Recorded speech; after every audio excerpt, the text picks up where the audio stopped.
Okay, we are live. I just got the little red button. Good afternoon, everyone. Welcome to the monthly meeting of the Athens in Motion Commission to implement the bike and pedestrian master plan, among many other things. I'll pull up the agenda. And we're going to do things a little bit differently today because our bike ped coordinator, Daniel Sizemore, is in Minneapolis at a great conference. And so he's kind of doing double duty, trying to both attend the conference and be at this meeting. So Transportation Public Works Director Stephen Bailey is going to serve as the lead. So what will happen is we're going to have some housekeeping items. We'll start some major discussion. And then as soon as Daniel can get on, we're going to just turn the floor over to him. He's going to give some insights, and that will segue into some items regarding T. Boston budgets. And that's why Stephen is here. And we'll continue that for an hour or so. Sorry, I skipped a page. Todd, we have you giving your updates kind of at the end of staffing updates. So that's a little bit different than how we usually do things. And then we'll pick back up with our major discussion items and do committee report backs at 6 o'clock. So this meeting is set to adjourn at 6:15. And actually just went through the agenda, but we're going to approve that in a minute. Before we have everyone a vote to approve the agenda or make modifications, I do want to welcome our newest Athens in Motion Commissioner, John Devine. John, do you want to say a few words? Sure, happy to. Thanks, Lauren, and hi to everybody. I'm John Devine. I am the Georgia Bikes Executive Director. I've lived in Athens for 20 years now, former Bike Athens board member, former Greenway coordinator for Athens-Clarke County, former Maycourts staff member. So glad to be here, and looking forward to helping how I can. Welcome, John. Yes, great addition. And if anyone wasn't here last week, we had Dale join us from the Greenway Commission. So glad to have you still with us, Dale. Has that officially been approved by the council? Do you know? I do not know. Okay. I just saw it was on their last agenda, but I never did see whether it was approved or not. Yeah, I do not know, but we're gonna assume yes. Okay. So Daniel says not yet, but I think that you can vote. And then I also want to officially welcome back Teresa, our vice chair, and Randy, who were approved to be on for another 5 years. Glad to have y'all continuing to be on the commission. Thank you. Yeah, and I guess I could be like taking down my screen while people are talking. Sorry. Any public comment? Daniel or Stephen on our items? None that we found. Nope. Okay. And any additions, modifications to our agenda?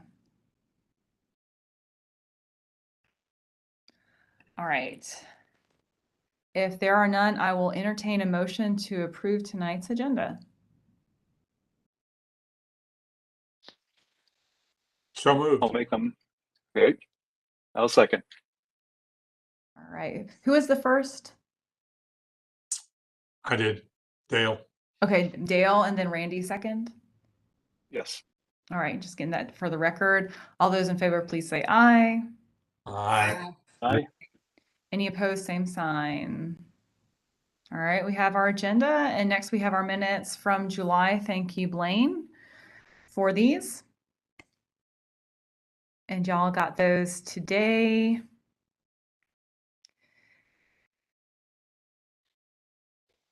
Any corrections, additions to our minutes from July 26th?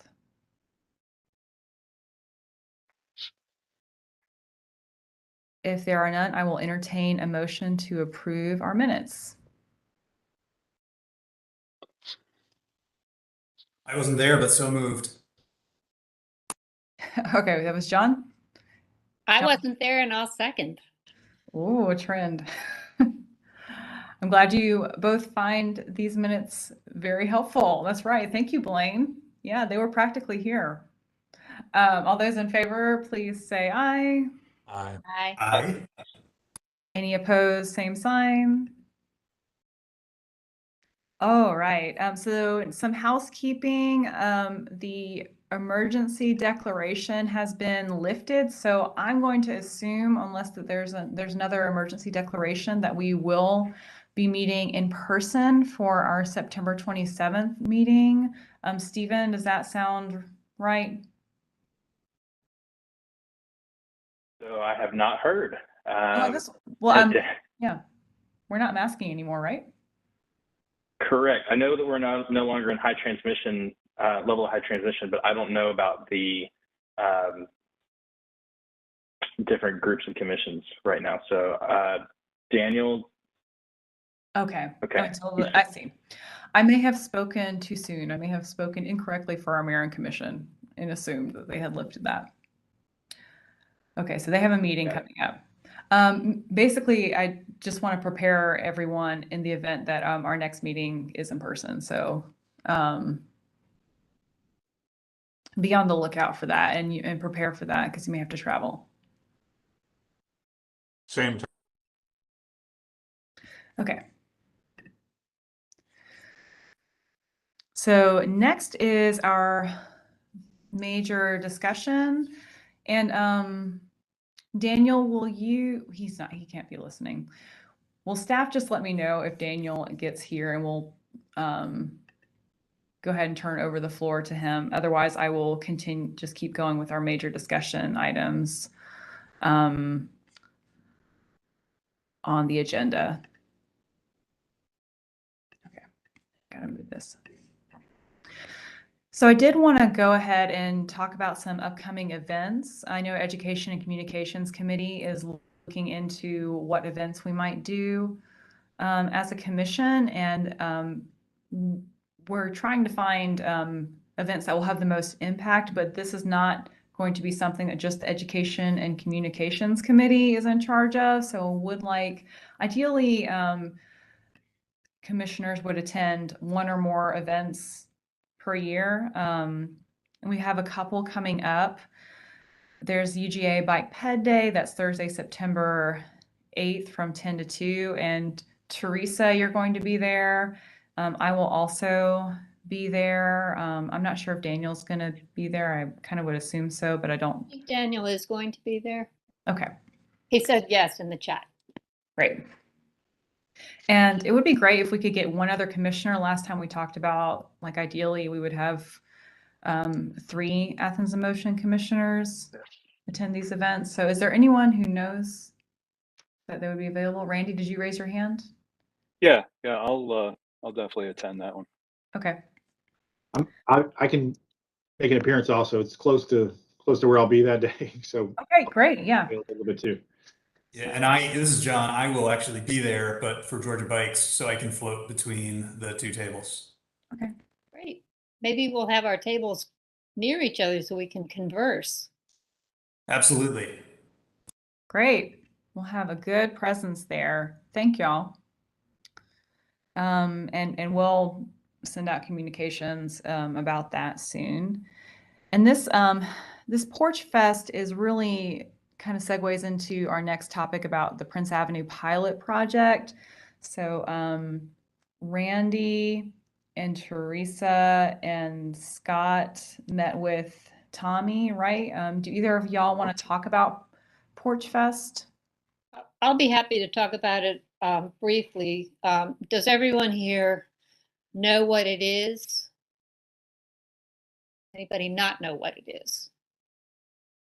All right. Well, anyway, it's a totally fun day of concerts on people's front porches. And it's going to be centered around the boulevard, Prince Avenue corridors.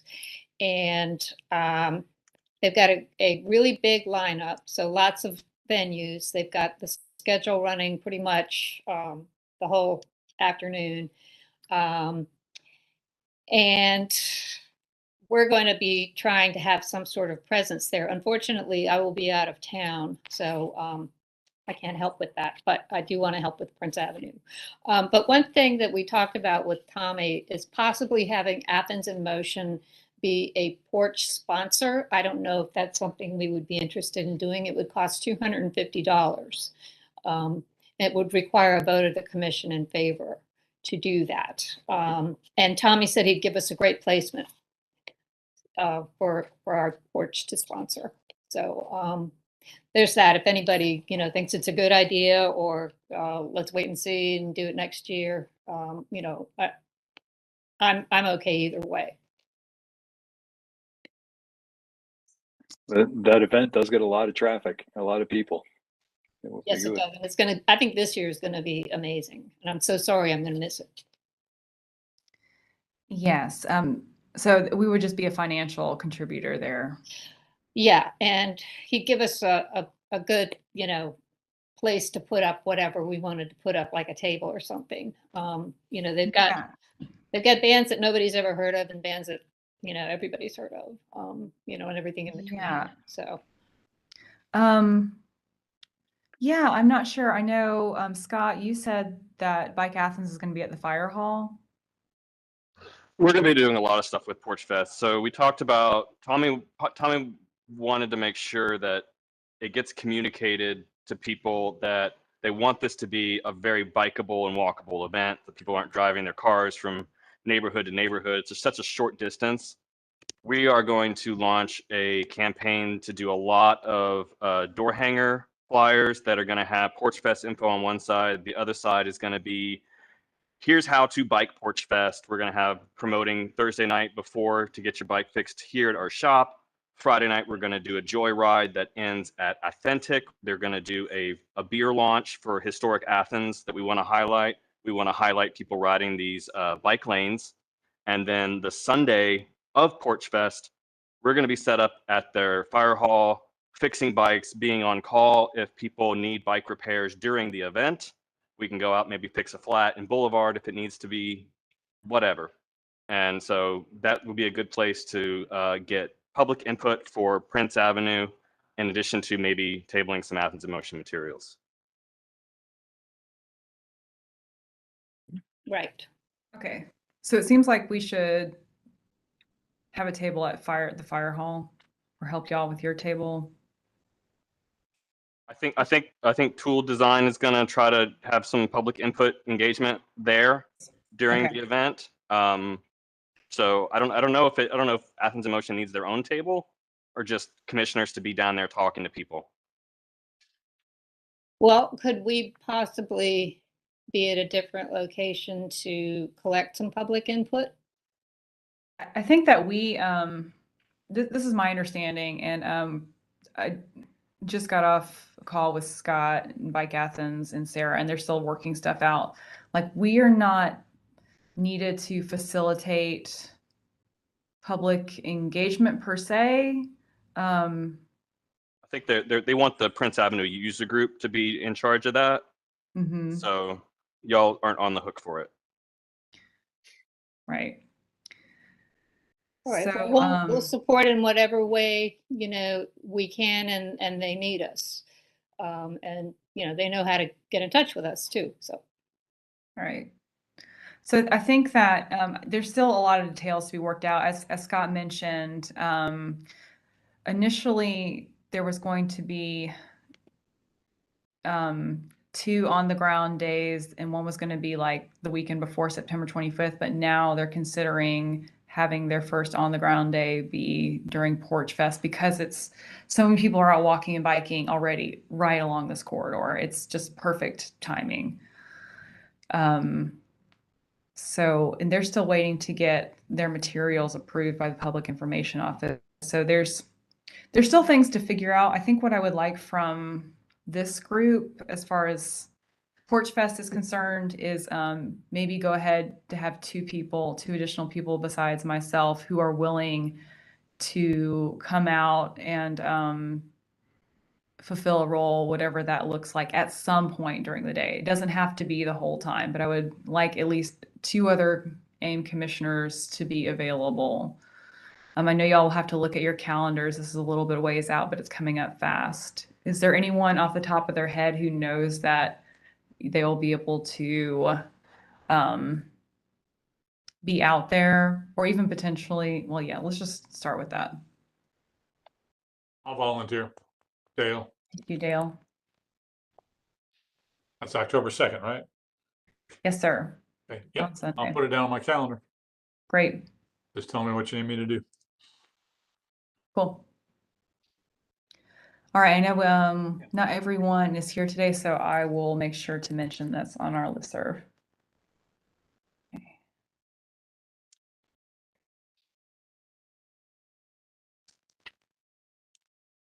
Great. And then something I'll mention is Tool does have an optional supplemental material schedule for us that they've kind of worked on, potential social media posts.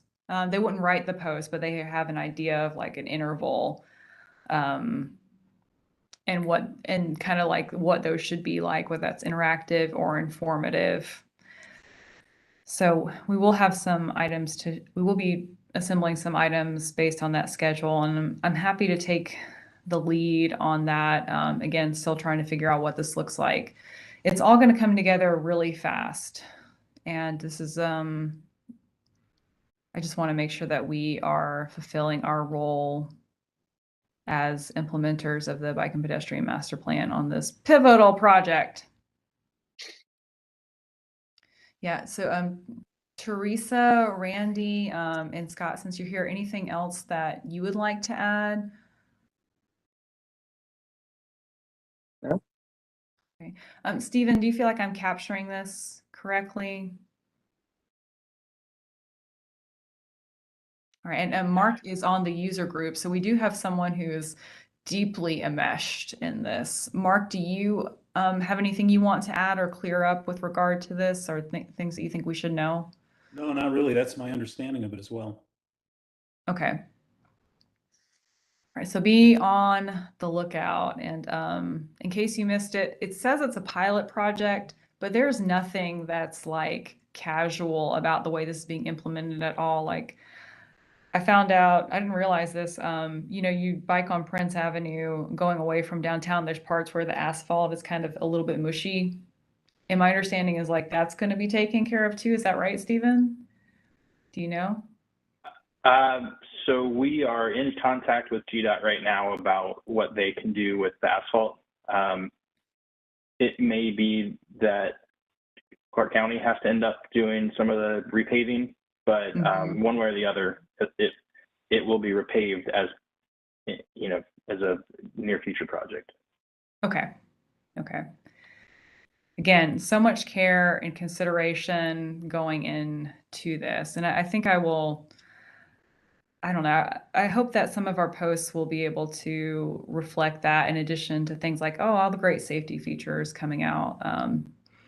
This is not something that someone pulled out of their back pocket. This is decades in the making, and so many people have brought us here today. So more information coming soon.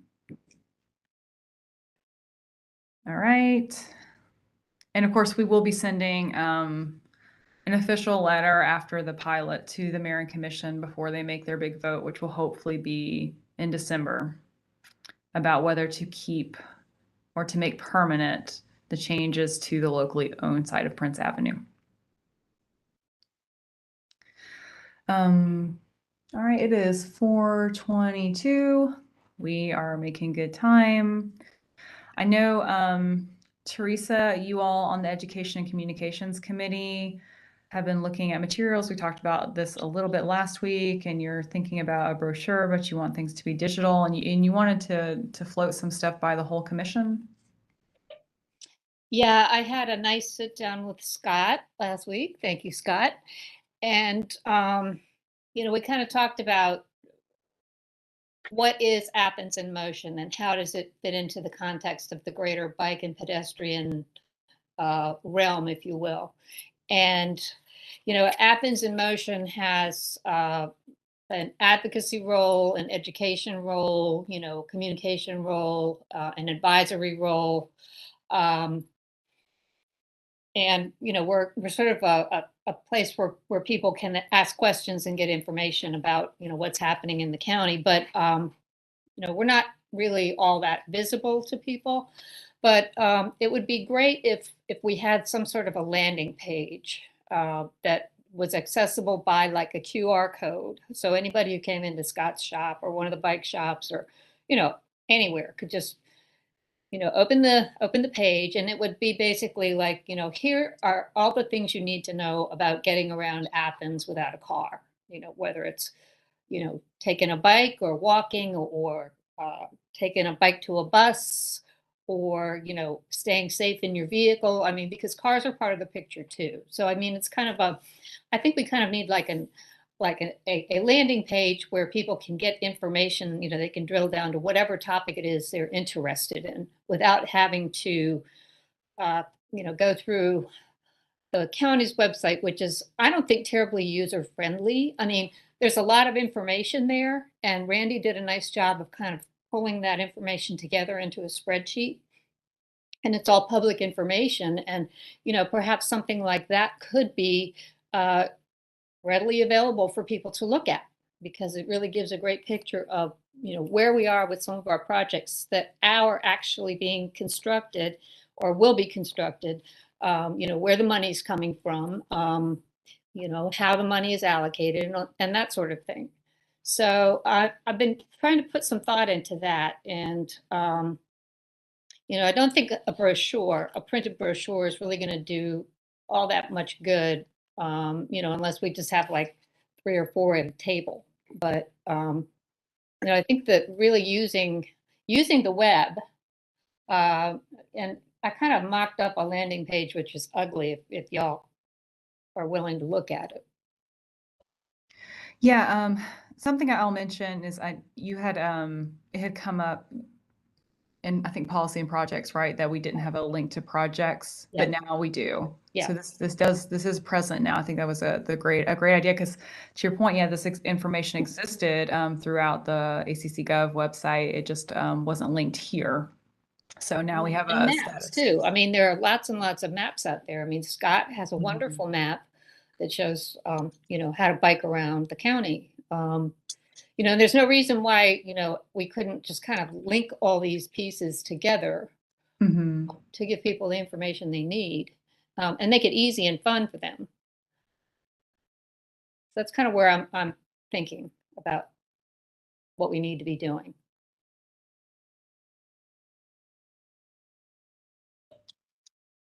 I wish Daniel were here because he could weigh in. Daniel, if you're listening. From a staff side, one of the things we are working on is a project map. So it's not just a list of the active and upcoming projects, but geographically showing where that money is going to be spent or has been spent. Right. It's something on the radar for our GIS folks to be working on. Just have to find the right platform for it.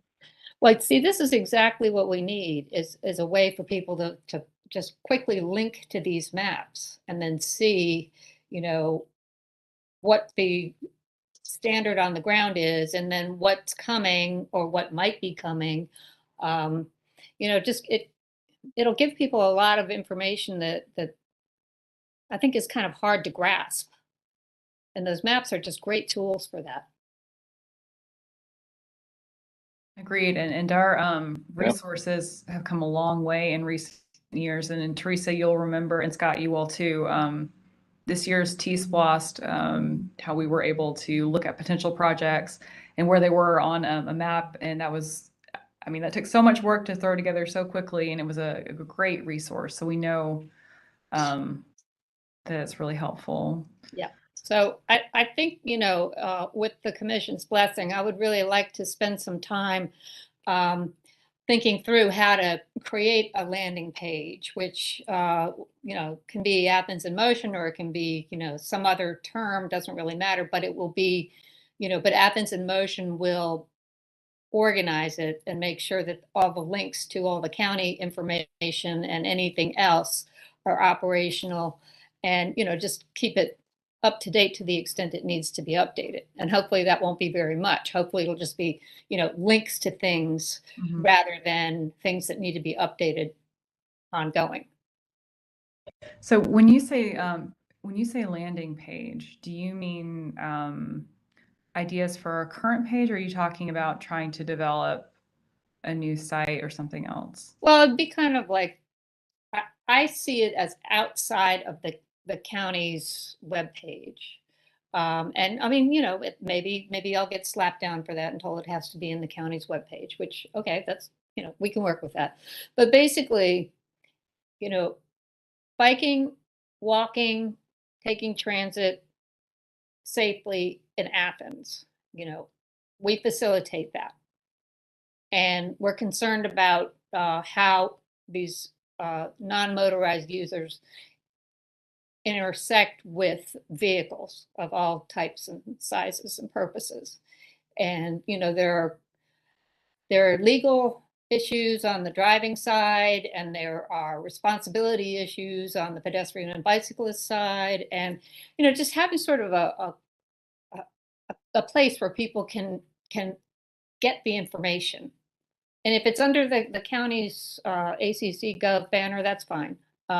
But it would be kind of nice if it could be, outside of that, because it does, we do partner with Bike Athens, which is not a government organization, and, the Greenway Commission, and, well, I guess they are, but like Friends of the Greenway, and, some of these other groups. And I think it's more useful if we can create a clearinghouse, a center, an information center.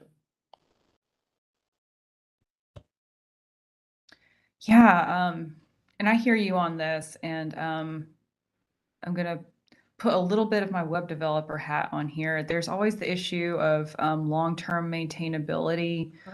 And Daniel has said in the notes that we're welcome to have our own web page, and that would actually be fun for me to do, because I could do a fun web development project. You did a beautiful job on it. But then what happens, when I go on or do something else or join another commission, and then who's going to maintain it and who's going to do the security updates? And that's why it becomes a bit of a liability. And then no one has the logins, and no one remembers how to use the content management system. So maybe I want to table that idea, but then get to the heart of some of the information that we would want to put on there that you're talking about, Teresa. And Stephen mentioned the map, so we know that something like that is coming, and see what we can put on our existing page where, we have county support for. And then, maybe we get a preponderance of content at some point, and there is an interest, a continued interest in having our own separate web presence. But let's get the information that's missing, that's out there in all these different parts that, Randy has helped consolidate onto a spreadsheet, and get that information on here. And maybe it's not, maybe it's not a fancy layout or whatever, but if it's correct and the public can find it, that's most important. Right. My big thing is just making it easy for people to find the information. It doesn't have to be, some beautiful website that you design and I map the content to. But I mean, I really feel very strongly that we have a lot of information out there that could be presented to people in a much simpler way. And it'd be nice if we had something like a QR code that would just say, okay, so here's, here are the maps, here are the projects, here, are the funding sources, all those things that people need. And it's a lot. Yeah. And we can generate a QR code to this page at any time. Mm-hmm.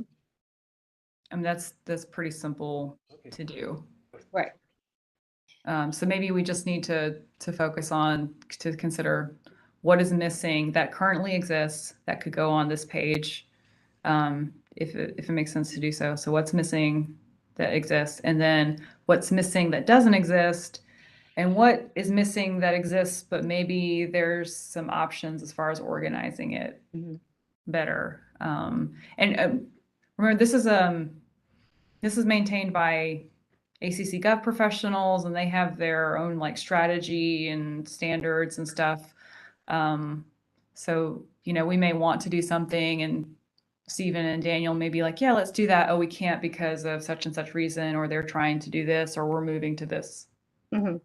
thing. But I feel like we ought to have some way to link to groups like Bike Athens, Yeah, and I don't think that we are going to ever be able to, as non-ACC employees, get into this page. I think it's always going to have to go through staff liaison, Daniel. And that's fine. That's fine. We don't need to own our own website. I just really, I'm glad we're having this discussion because, we need to have an easier way for people to find out, what is happening in the county and how their tax dollars are being spent and, how these things get paid for and, how the process works and, what's currently built, what's on schedule to be built, what might be built. I mean, it's a huge amount of information, pretty overwhelming, actually. It really is, yeah. And Teresa, I appreciate you because that is our role. I see as like we're kind of in between staff and the commission, our elected officials, and then the regular public, and we're trying to get it all out there in a way that's digestible. And transportation is so complicated. So yeah, let me think. Well, maybe at our next education and communications meeting, we should just talk about, what we can do with the existing website that shows the projects. Like maybe if there's a way we could link some maps in there, and maybe there's a person in, your IT division or your public information office who, could work with us a little bit on that. Maybe start with the public information people because, they know how to communicate. They know how to package information. We could certainly look on, putting together a static map that's kind of a snapshot of things as they are, but it'll be a little bit longer term project to work on one that's live data. But that's our, Right. our long-term goal is having live data project map that kind of shows everything about anything active, current, and historic. But there's stuff out there already, like the sidewalk gaps. There are lots of layers that you guys have already built, Right. that are really useful and informative. It'd be great if And people Daniel could access that. Yeah, Daniel can share some of that stuff. We just want to make sure that it's complete and ready for public viewing before it goes out there. Right. Totally understood. Stephen, does that have to get run through the PIO office first, or do we have some license to just post it? It's our map layer, so it's really as soon as Daniel feels comfortable with it, it should be public viewable at that point. Gotcha. So we just need Daniel to get through his list of 101 things to do. Yeah, Daniel. Okay.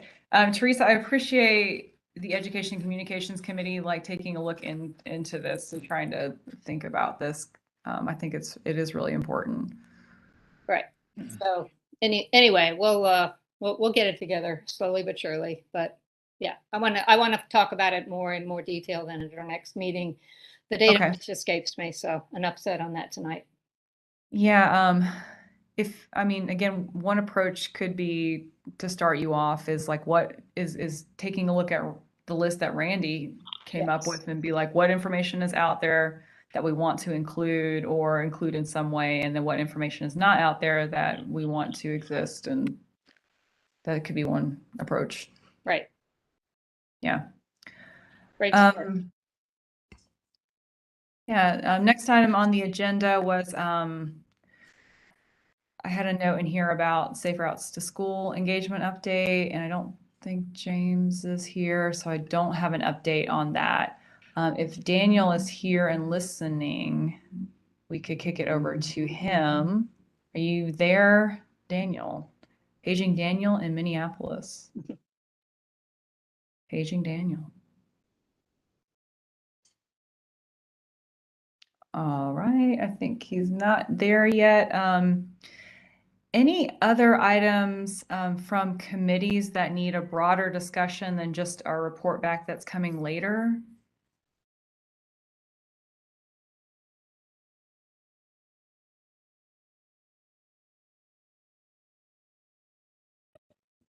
Okay, wow, we went through our discussion pretty quickly.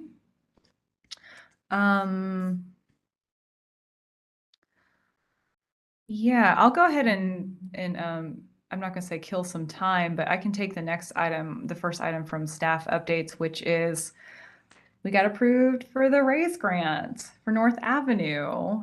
It's not every day that Athens-Clarke County gets $25 million for transportation infrastructure. Huge deal.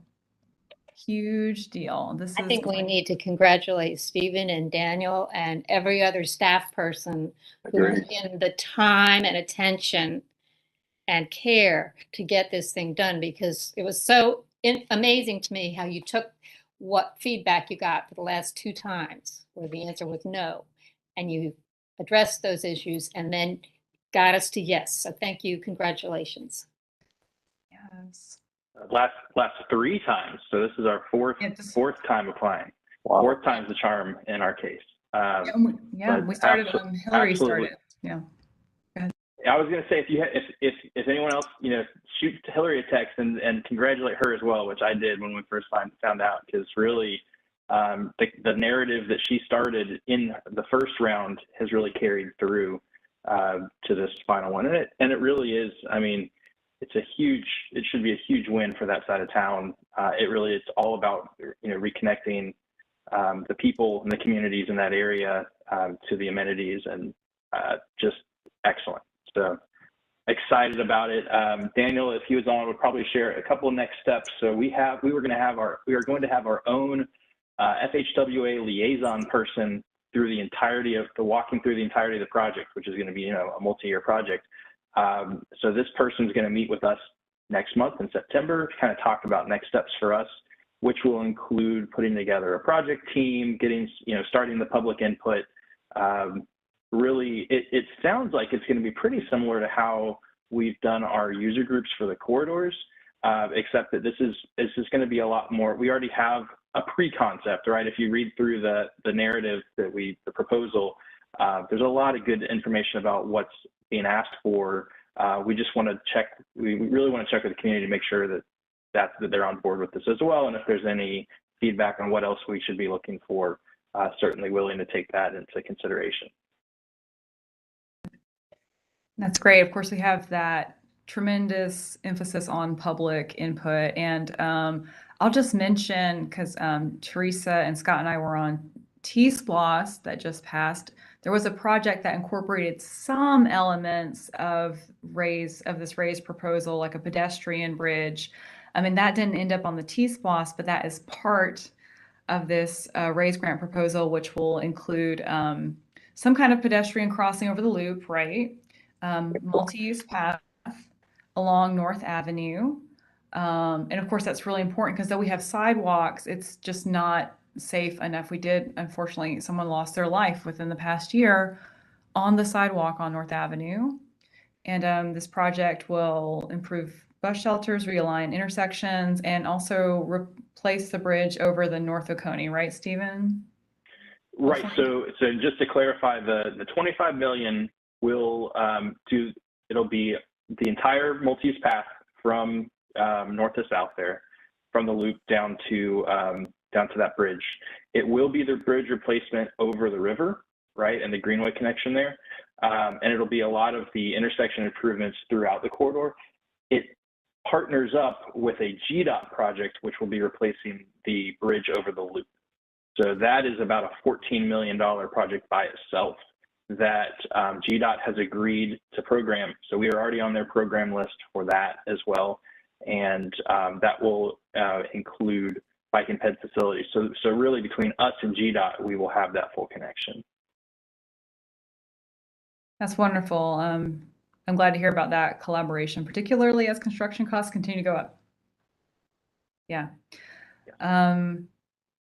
yes, along the lines of public engagement, we know like there's a project like this submitted by the public. I believe it's Quazon Payne. And so we know the community wants this, we need it.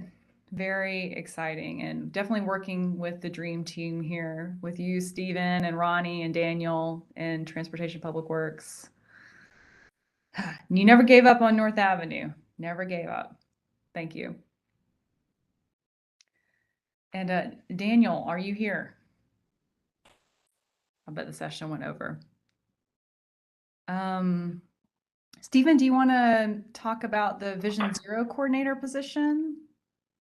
Sure. I mean, I hate to steal Daniel's thunder, but I'm excited about this too. So Trying to buy some we time. that's fine. So we have officially offered the position to first, we had a great list of candidates. It was a really tough number of interviews to pick. And I'll say that lately in government, it has kind of been the opposite, where you just don't have a lot of good candidates to choose from. In some positions, this has been the exact opposite. We had some fantastic candidates, and we were able to identify one person who really, I think, stood out. You're going to get to meet Sherelle, who is going to be our new Vision Zero specialist, and Daniel will probably bring her in, I'm going to guess, to our next meeting. So you can, and you know, I know most of you are well aware of Vision Zero and the push in Athens for this type of safe systems approach. But just really excited to have her on board in probably about a week is her starting date. So we'll give you more information when she's on board. Wonderful. Thank you, Stephen. Yeah, I can't wait to meet Sherelle. And of course, in addition to that Vision Zero coordinator position, we have a Vision Zero resolution. It's been a busy year, y'all. It's been a busy year. And I haven't heard from Daniel yet. So I think what I would like to do is go ahead and have Stephen talk about budgeting and T-SPLOS and Athens in Motion. And then, you know, if Daniel comes on, you know, we can figure out how to interface with him. But I'll let you take it away. Okay. Speaking my language. So I'm going to share two documents on the screen. Both are a little overwhelming. So I'm going to walk through them and kind of talk you through. The first is a list of the different funding sources or funding buckets that you all are either directly in charge of or indirectly guiding. So let me know when you can see the Word document.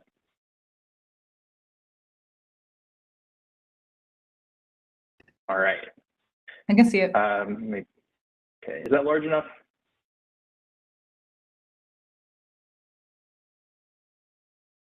Okay, so the current funding sources, you all have 6 funding buckets that you are directly in charge of, right? So these are the old SPLOS 2011 bike and ped bucket. You have T-SPLOS 2018 bikes and T-SPLOS 2018 pedestrian. And then you have the new T-SPLOS 2023 bike and pedestrian kind of mixed fund. And then we also have our annual, very small amount, but general capital sidewalks budget. So all of these, and the next spreadsheet I'm going to show you really dives into these 6 buckets. But they total $23.4 million available right now. Or in the next few years, depending, you know, the new T-SPLOS 2023 is going to spread out over a few years. But this is really what this is what Athens in Motion Commission has direct control over when it comes to capital spending for transportation projects. And in the past, when at least when you all were created, and then specifically with 2018 T-SPLOS, we've really been targeting like there's tier 1 bike ped projects and focusing our capital dollars on those. And so the other spreadsheet I'm going to show you has, you know, a list of those current projects. And it also has some thoughts that I've compiled over, I guess, the past few years based on conversations with you all and Daniel and other staff members based on that kind of talk about other potential uses for the project funding. And these are the type of things that really I'd like the commission to kind of focus on in the next few months to start deciding, how we should be gearing up to spend this money. The T-SPLOST 2023 tiering schedule, which is how the money is going to be parsed out over the next 5 years, that's going to be voted on next month by Mayor and Commission. And that's going to really inform us how quickly or how slowly we have to move on some of these projects.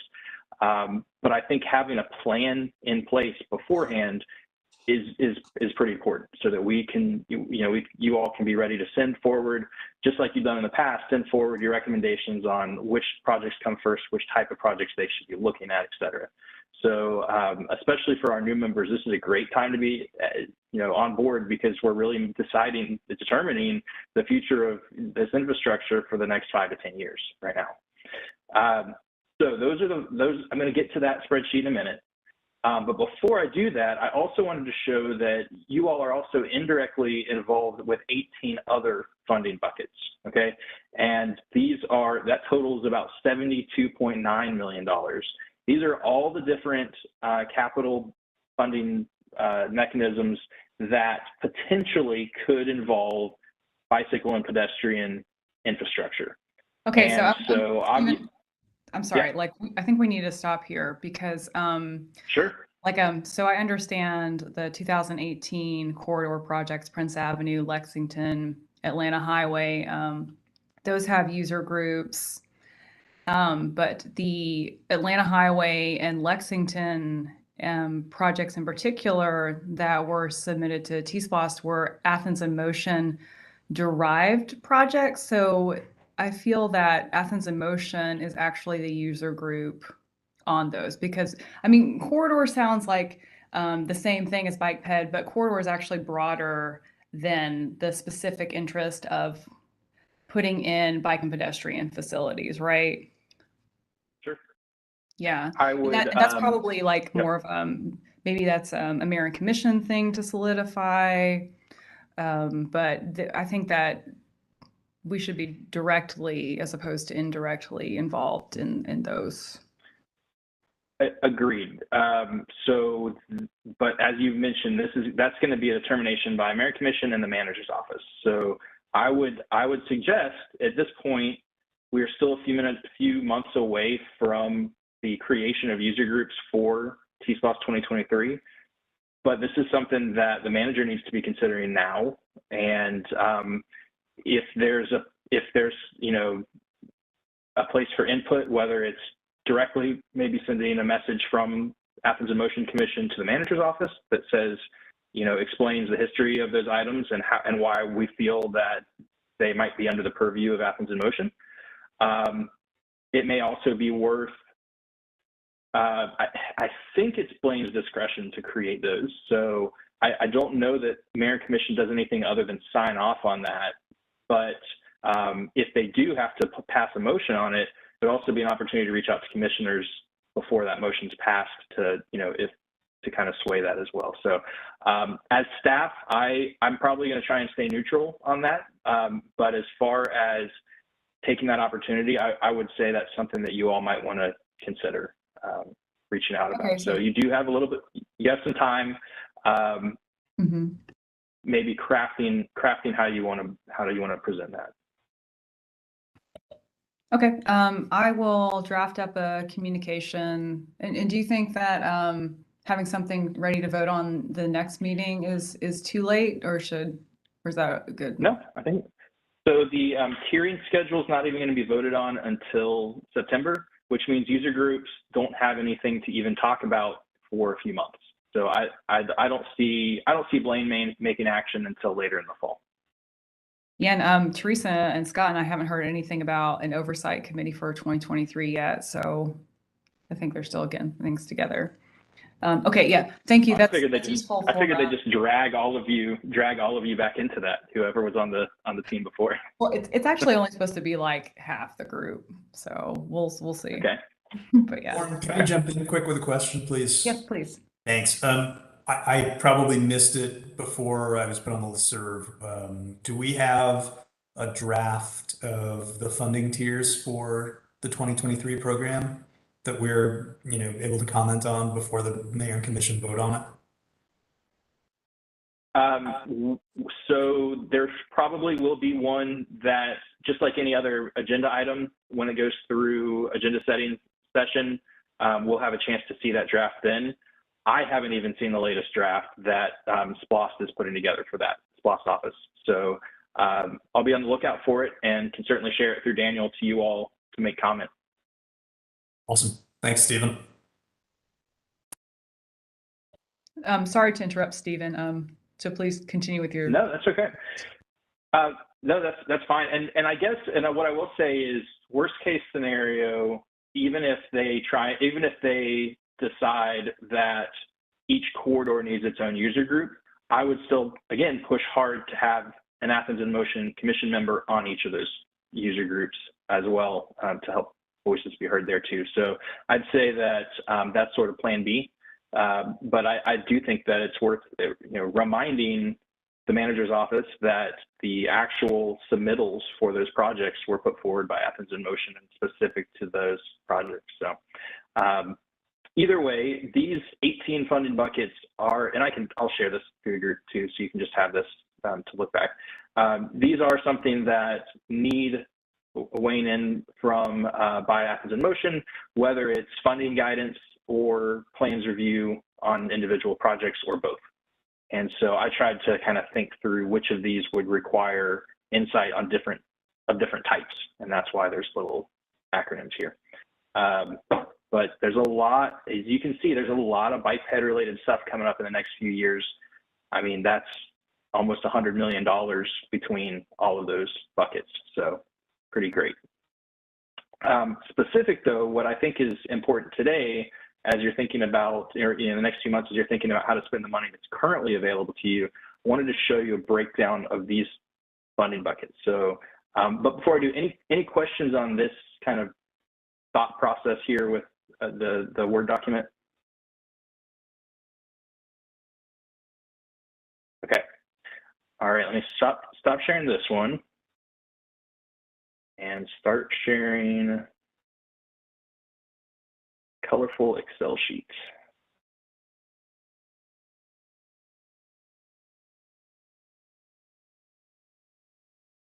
This might not be viewable.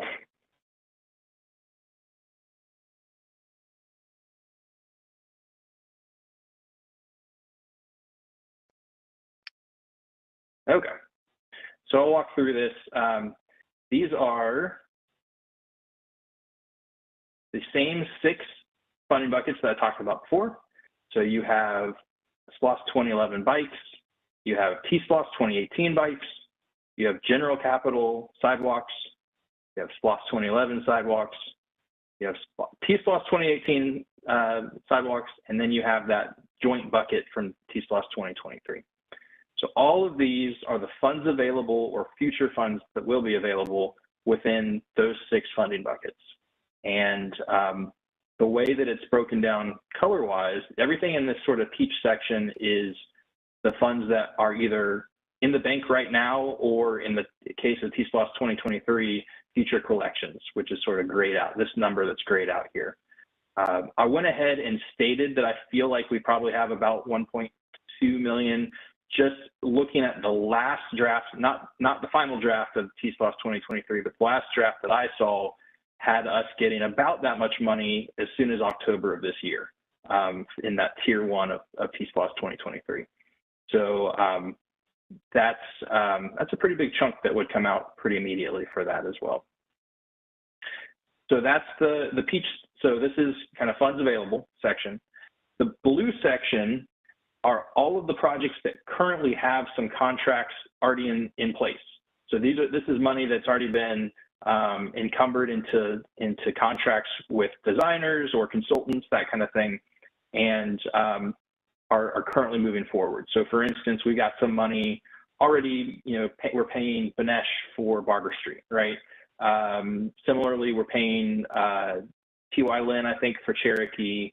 A couple, so it's different consultants who are working on the design processes of a few of our active projects. So the reason I separate these out is because that's money that is already earmarked and actively being worked on. So we really don't have as much discretion with moving this to somewhere else. It's sort of set in stone with those contracts. But it's also good to know that these are the projects that are currently being worked on, right? These are active tasks being worked on across the board. And they include the projects that you would expect them to be. So it's the tier 1 projects that we've already brought to you all, already have gone in most cases through concept approval. Some of them are about to go to concept approval. So that's Barber Street, Cherokee Road, Riverbend Road, Jefferson River Road, the Road Diet roadways from last year's paving maintenance project. So that's Lumpkin, Rock Springs, Whole Street. If you remember those, was timing to repave, and so we also use that as a time to do a road diet and add some bike facilities there. And then we also have some minor costs set aside for AIM planning. I believe this is for communications, the communications PO right now. I think I have to dig into that. It's only a couple $1,000s. And then you'll notice with every SPLOST and T-SPLOST, there's a certain amount of money set aside for project management fees, and that goes to the project management team over with Jacobs in the SPLOST office, that they have a certain percentage that's taken out specifically for their roles within the project. So if you would think to like our corridor projects, each of those has sort of a project manager, whether it's Diana Jackson over with Prince Avenue or Derek Doster with Atlanta Highway and Lexington. We have somebody who's working kind of behind the scenes to help move things along, and that's money set aside for those people. And then we get into money that has a lot more flexibility to it, which is all of the stuff in purple. And this is all the funds that we have available for either our existing tier 1 projects or some future, thoughts that Athens Motion Commission may want to lean towards with funding. And so all of that, I'm sorry, you can't see the funding titles up at the top, but just each column is a different SPLOST basically. And all of that adds up to about $22.6 or $22.7 million that's available to sort of parse out into the next round of projects. So it's a lot of money that we have ready now. And even if you take out the future stuff, right? Even if you subtract out, about $6.5 million, you're still looking at maybe $16 million available in the bank right now to go towards projects.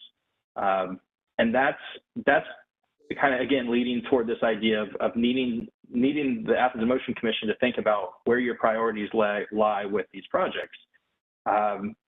So maybe that's I don't know, Lauren, if that's a subcommittee question to start thinking about, or if it's something that should be a general discussion within this meeting. But I had written out, like I said, I had some notes that I'd kind of taken over the years, and that was, I can start talking about that now, or I can save that for a future conversation. Your notes, you mean like these here that you have in the comment, or additional notes?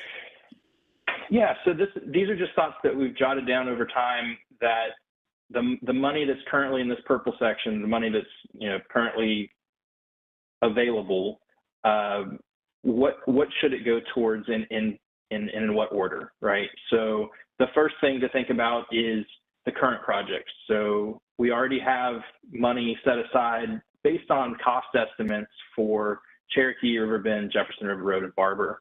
But really figuring out, are we ready to pull the trigger and move on these construction-wise? I had a conversation with Ronnie earlier today asking, out of those 4 different projects, which is the closest to being ready to spend construction money, right?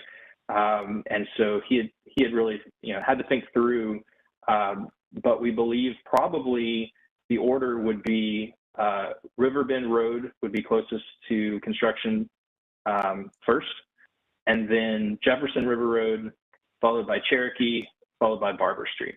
And that's just thinking about what has to happen for each of those projects to really get to that level of construction. Some of these may have been started first, but they have more complicated issues with them, and so they might take longer to do.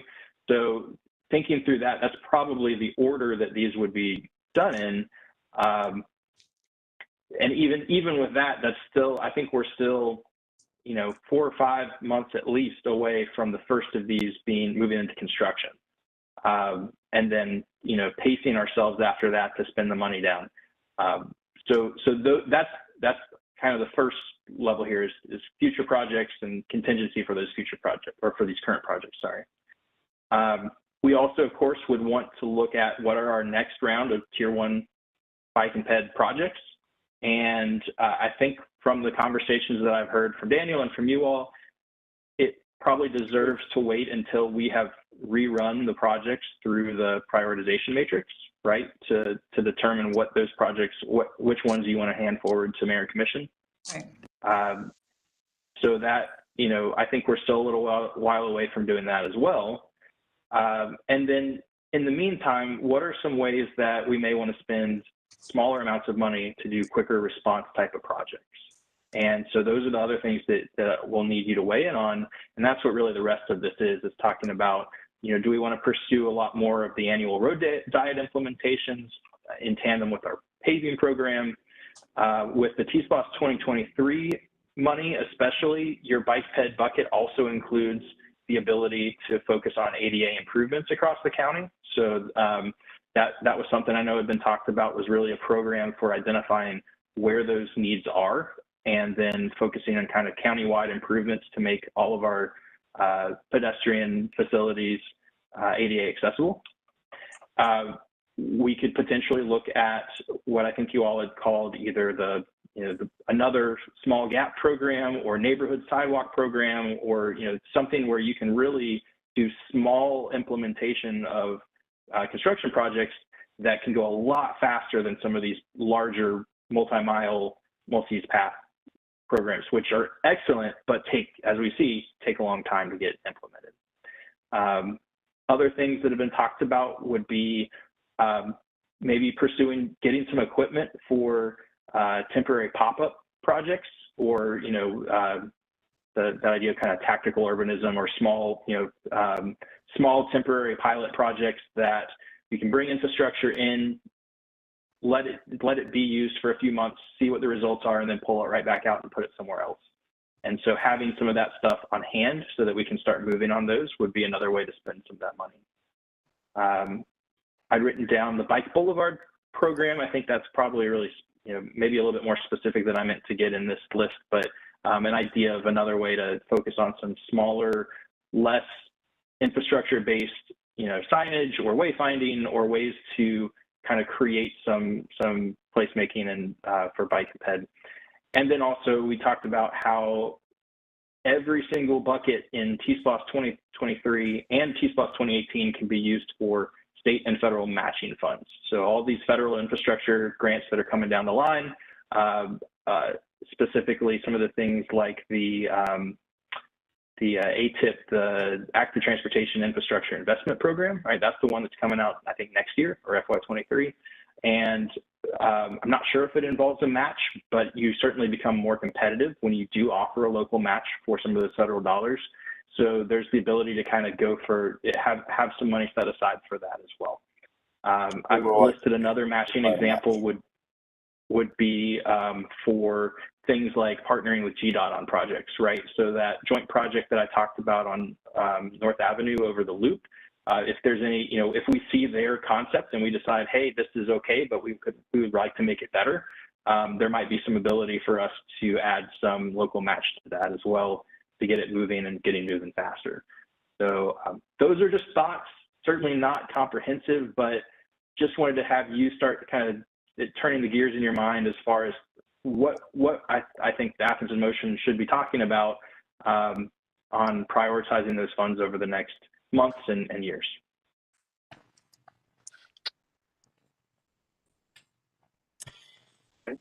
Stephen, this is great, and the timing couldn't be better. with us having some new folks online. So I guess I want to open up the floor and see if any commissioners have questions, or I know this is a lot to digest if this is only your first or second meeting, or maybe you've seen this before, or maybe you've been here for a couple of years and you're like, wow, yeah, what? So what questions do y'all have for Stephen about our funding sources and where we are with projects? Stephen, this is great. Yeah. This is Mark. What's the timeline for the remaining 2023 future funds? Is it over the next 4 years, 5 years? It's a 5-year program. So the first year starts October of 2022. That's day one of collections. Okay. And then 5 years from then. Okay, thanks. And it looks like there'd be about 10 million roughly in that tier 1 projects between the current and future funds and between the 2018 and 2023. The last 2 columns. Yeah. If you kind of capture all of this, you just want to look at current. So yeah, about 10 million if you ignore the future funds there. Well, I was just looking at the tier 1 projects under Bike Ped Master Plan tier 1 projects, that last row where it's 3.07. Oh, I see. Yep. Just excluding the other, designated funds. Right. Yep. Okay. Great. So thanks. Stephen, in the overall design, the overall project process, where do you feel that your group has the best idea as to, you had spoken earlier about, some projects take a short amount of time, some longer because of the challenges that we find. Where do you feel you have the best grasp of how challenging a project is going to be? Probably turn that over to Ronnie if he's still on the call. Yeah, I'm here. That's a very good question. And sometimes we identify those challenges early on, so we can predict, and sometimes it's discovered later on in the design, and that's really when we learn how long more we need to spend on the preliminary engineering to get a good design in place. The other thing that's sometimes out of our control is the availability of staff. All of these projects that you see here has been managed by staff, and it's been a struggle. When there is a staff shortage, somebody leaves, and we had some turnaround, with people leaving and coming in on board. There is a learning curve there. Also, the Job Infrastructure and Jobs Act, the Infrastructure Investment and Jobs Act, and with the NOFOs coming in and steering our attention to what is coming in and is there any grants that we can apply for. I don't want to say we slowed down the delivery, but it was wise to just take a slower approach to see what may be coming in applicable to what we're trying to do, and trying to marry those projects that we have with opportunities of funding.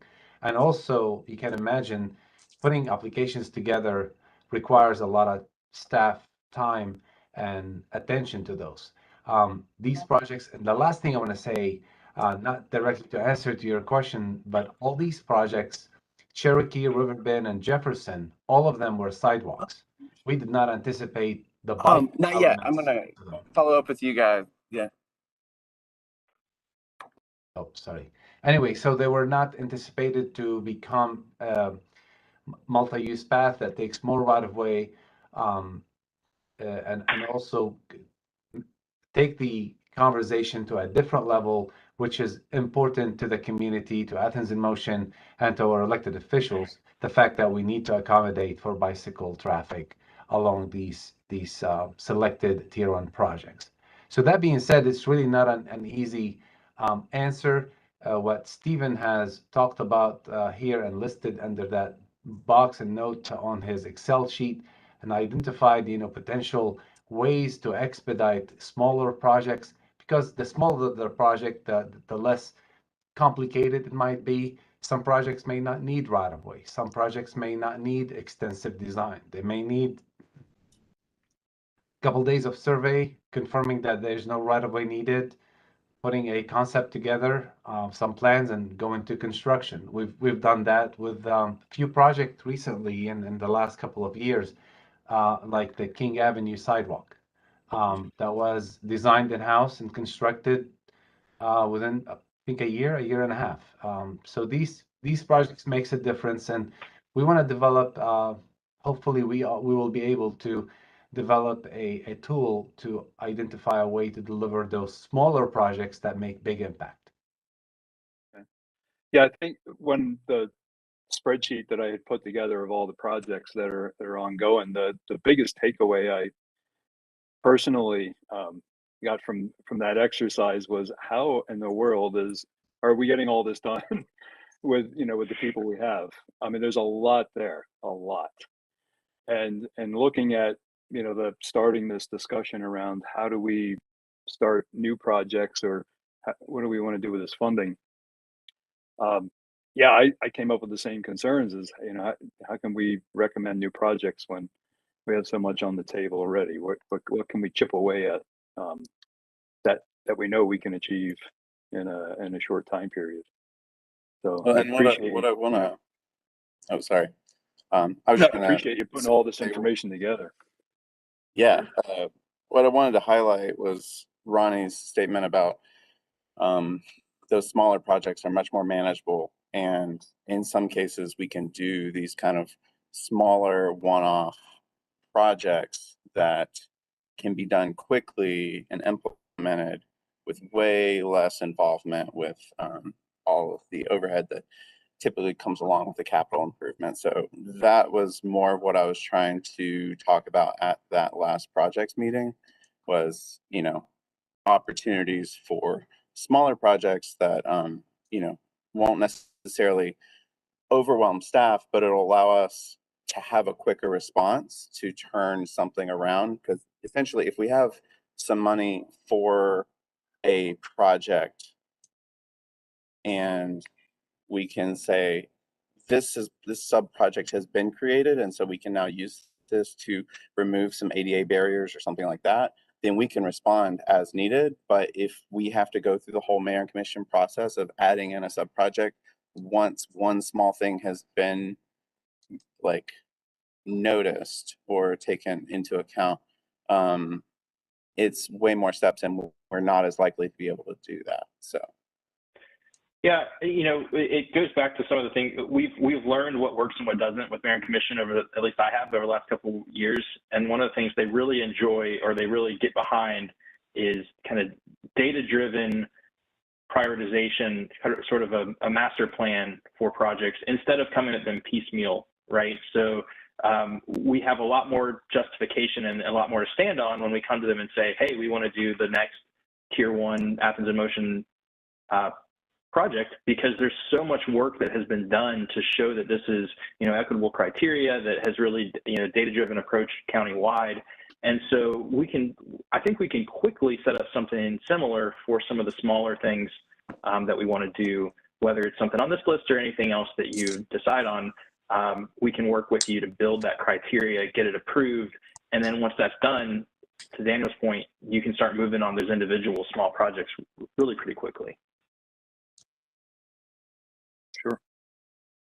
I have a question as far as what is a small project. So we have a range of items here, something like Riverbend Road, which is a multi-use path and involves coordination with UGA versus, say removing a power line pole from a sidewalk. What does something like a pilot project like Prince Avenue fall into? Does it count as a major project? I think about all the work that's going on behind this, or is it kind of a smaller project? As far as staff resources, where does that fall? Because maybe we start doing more pilot projects that don't affect the roadway bed in and of itself, right? It's more paint. Where does that fall? Yeah, That's Prince great. Prince itself is a pretty large pilot project. I would say that it still takes a ton of staff resources and the amount of pre-planning, GDOT coordination, many stakeholders. What I would say is if you want to focus on some pilot that could be done quickly would probably be something that would be local roads, not paired up with a major corridor, that could be done, really probably by in-house staff, that I don't even think that would need a T-Splosh manager for, or necessarily, something that wouldn't need its own user group. It could be a neighborhood or a local minor collector or something like that, that we really just focus putting some traffic calming solutions out there with temporary infrastructure, still do pre and post data collection to show if it's successful. But that's, I think you'd want to focus on something a little bit smaller. That's it's a pretty good segue into some of what I'm hearing about at the conference. If we could hop on that. Can I jump in with a question for Stephen first? Yes. Great, thanks.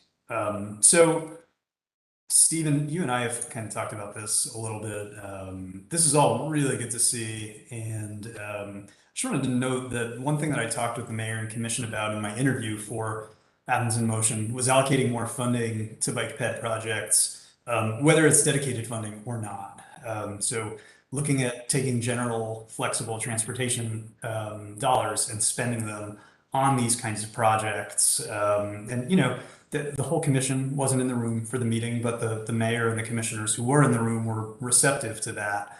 And I told them one thing I was going to work on as an AIM commissioner was starting to hold their feet to the fire a little bit and getting them to spend flexible dollars on bike ped projects. So is it possible for your team to put together kind of a part 2 or an extension of this spreadsheet that shows our dedicated funding for bike ped in comparison to dedicated car funding, in comparison to dedicated transit funding, and then finally the general flexible transportation money that we have at our disposal so that we can maybe try to accelerate some projects that don't yet have funding allocated to them?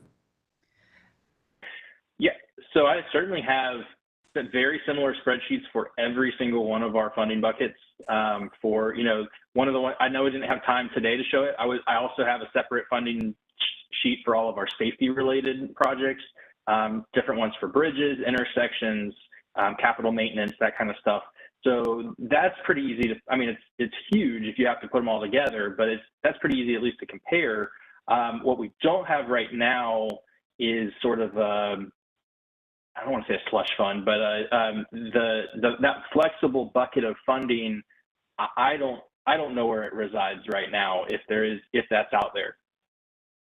And really what I'm talking about is like a high level analysis. It doesn't have to be down to the dollar, but I think that something that showed us our ability to make decisions on transportation funding, whether it's through Maycourts or locally or state funding. That's something that when I worked at Maycourts and in the years since, people I think fail to realize that a lot of those federal dollars coming through Maycourts are flexible, and we just need to work with GDOT to make sure they're going to the right places, because once they get to Maycourts for approval, they're going to be approved as presented. Yeah, so that's a great point, and I would love to have something similar. I actually saw something, Atlanta Regional Commission put something together that showed for their region what those state and federal dollars look like versus their local funding buckets and where those are allocated. So yeah, I think we'd need to partner with either Northeast Georgia Regional Commission or Maycourts and GDOT to kind of put something like that together.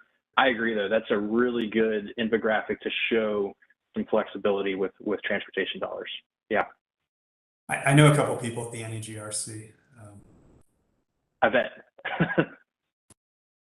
Yeah, and that's great. And just for the benefit of the public or anyone watching, transportation projects are tremendously expensive for even a local government like Athens-Clarke County. So most of our dollars come from either grants or our SPLOST dollars. So we don't have a line item in the budget for sidewalk construction for building like miles of sidewalk or anything like that. And even our pavement maintenance has been coming out of SPLOST funding when it used to be allocated through May courts, right? And now it's right. just it's too much money. I'm just going to say it's way too much money for a local government to pay, even with our SPLOST dollars. So yeah, I would really, I know that we have a seat at the table for May courts with Daniel, but he's not a voting member, right? He doesn't get to I vote. am a voting member of the Okay. TCC, Okay. but it's more than just being on there. I think there's just some room for May courts to grow, and I think there's a lot of capabilities that MPOs have. And as the current staff gets more acquainted with those possibilities, hopefully we can see a shift towards that. Yeah, I know this isn't really on the agenda, so and it kind of goes down the rabbit hole a little bit on what Stephen was intending to present. So if anybody wants to talk more about that at another time, I'd love to put heads together on it.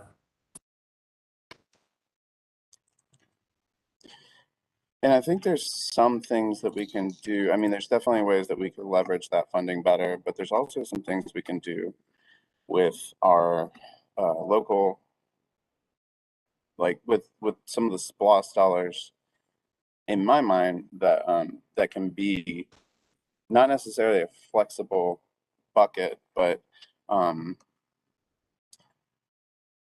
it could be applied towards numerous projects. So like if you outline like this project, for instance, this sub project goes towards those barriers, and we can start looking at that. I mean, ultimately, a lot of the funding says that the funding for SPLOST and T-SPLOST are to implement the Athens in Motion plan. And if you read through the Athens in Motion plan, yes, we have tier 1 projects, but we also have a whole myriad of goals ranging from, you know, continuing the sidewalk gap program all the way to having better outreach with the schools and education opportunities there. And there's so much to do in that really it's beyond the commission's ability to implement that whole plan. It's beyond my ability to implement the plan. But if we can get started with some of these things to check off the goals, you know, if we can use some SPLOST to do some examples of what we could do with general funds and stuff like MPO funds, then I think we could get better buy-in from the commission as we move forward with trying to get those general funds for those purposes. So is it all right if I go ahead and show y'all some photos? Yes, and just to let you know where we are on time, we actually finished major discussion early, so really you can have until 6, and then at 6 we'll go into our committee report backs, the brief ones. Does that sound cool with everyone? Cool. All right. All right, John, it was great having you on. Thanks for being able to be there. So this is some examples of just like right off the bat. I was biking along, I had just come across this bridge where there's a protected wall from the traffic, and there was like separated paths. And right here you have, if you're going straight, bike lanes stay to the left. If you're turning left, bike lanes, you move over here and you go up into this kind of, you know, intersection where there is a mid-block crossing, and there's no RFBs or anything here. It's just signs. And if you were even waiting, if you were approaching this, every car that came up knew to stop. They would always stop and wait for you to come out. So just biking here is just pretty fascinating.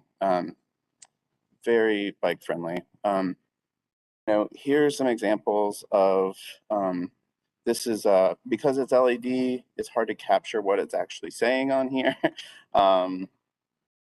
Because, you know, the lights flash really fast and the photo doesn't quite capture it all, but it's reading you out the temperature as well as the number of bikes that are biking today.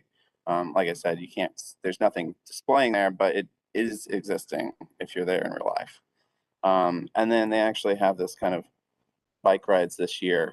And every day it just kind of, it shows where they want to be at, and it's really cool. So one of those programs that we could possibly look at is like a bike counting program. And then, you know, a display like this is probably in the $25,000 to $30,000 range. But the counter itself, which is, you know, it's not going to be as attractive as this little box on the side of the trail. But those are something that are a lot more affordable. And so one of the things within the Athens in Motion plan, it says, you know, better, you know, develop a count program. So here at this event, I have had, there's like 3 companies here that actually do counts. I mean, here's one, Numina. This actually kind of detects, it's a camera that detects the heat map of where people are traveling as well. And so you can kind of move this thing around for temporary count locations, and it also captures if someone's crossing across the road and, you know, all that kind of stuff. And it's also counting where the vehicles are going, so you can get these heat maps of different things. You know, one issue with this one is that there's the upfront cost, which isn't terrible. It's pretty expensive, but not terrible. But then there's also a yearly subscription fee, which for our community, it's like, if we're going to buy it, I don't know that we can guarantee that it's wrapped into our general capital fund, but that's kind of a bigger discussion. You know, they also prepared, you know, they were able to use some streetlight data in this poster, and this is kind of the visualization of the data that they gathered, which really captured kind of the peak times that people were moving. And then they were able to use that to actually use streetlight data to get the demographics and the breakdown of how people are using this. So pretty cool. You know, there's also a few other counters out there. I think Eco Counter is here. Not sure. I took extensive notes with that. You know, they are not a subscription-based counter, but you know, they have like a subscription that you could buy for services where they help you analyze and stuff like that. So there's some good things that they'll do there. There's also this really interesting set of sensors. Apparently, I did not know this, but on the top of every streetlight is a plug for a light sensor. The black things are the light sensors. And this company for the last 15, 20 years have been making streetlights, and they basically created these sensors that can plug into the light posts and use the power from that light post to do different things. So this is a radar sensor. It actually will give you within plus or minus a kilometer per hour the 85th percentile, and kind of it's like a Doppler effect of like, you know, doing, so you can pop these in along a corridor, and then there's your speed study, or we could have them around the city. This one on the right, this is a noise pollution. It's just basically a microphone, and if we were going to use this in something like Prince Avenue, we could actually put these down the corridor on the current streetlights, and we could say, okay, here's the noise pollution before the pilot, and then during the pilot when it was down to 3 lanes, here's the noise pollution. And you could actually have those different graphs. And then right here, this is a pollution, actually particulates, like air quality thing. It actually tests the air. So this is some stuff that with those 2 items and a few other sensors, we could possibly work with sustainability to get some of these sensors for really being able to justify, like, hey, the benefit of, you know, Prince Avenue 3-laning isn't just this. We're also looking at these environmental benefits that the mayor and commission have prioritized, and, you know, showing that by reducing, you know, the number of lanes, maybe there's some changes, positive or negative, that could be used there. This is a counter thing here. It can count cars, trucks, commercial, as well as pedestrians. So there's more information. I'll go into more detail later. If anyone's interested, you can reach out to me.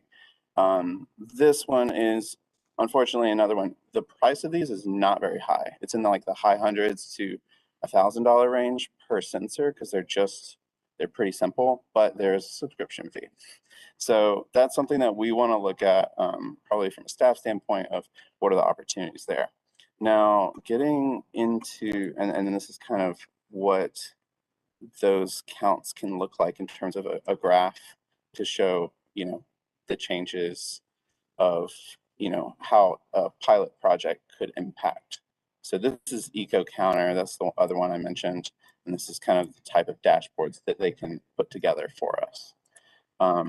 So if we have a sub-project using SPLOST funds for counters, then that can be used to buy the counters that could actually do way more data collection than the current counters we have, which are basically the pneumatic tubes for cars.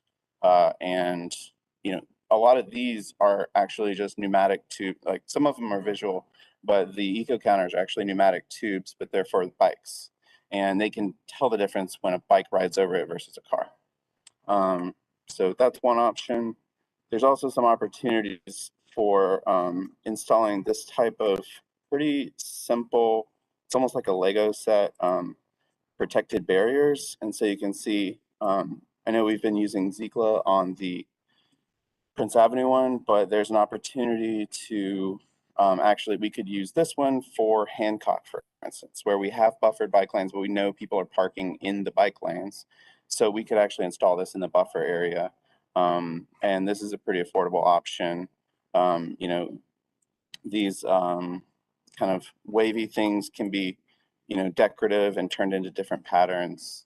And then there's also these steel plates that can have anyone's logo on them. So if this was something where maybe Creature Comforts wanted to help fund the protected portion in front of their business or the national, that kind of thing, then you could actually do a private-public partnership, and they don't charge any extra for laser cutting those emblems into it.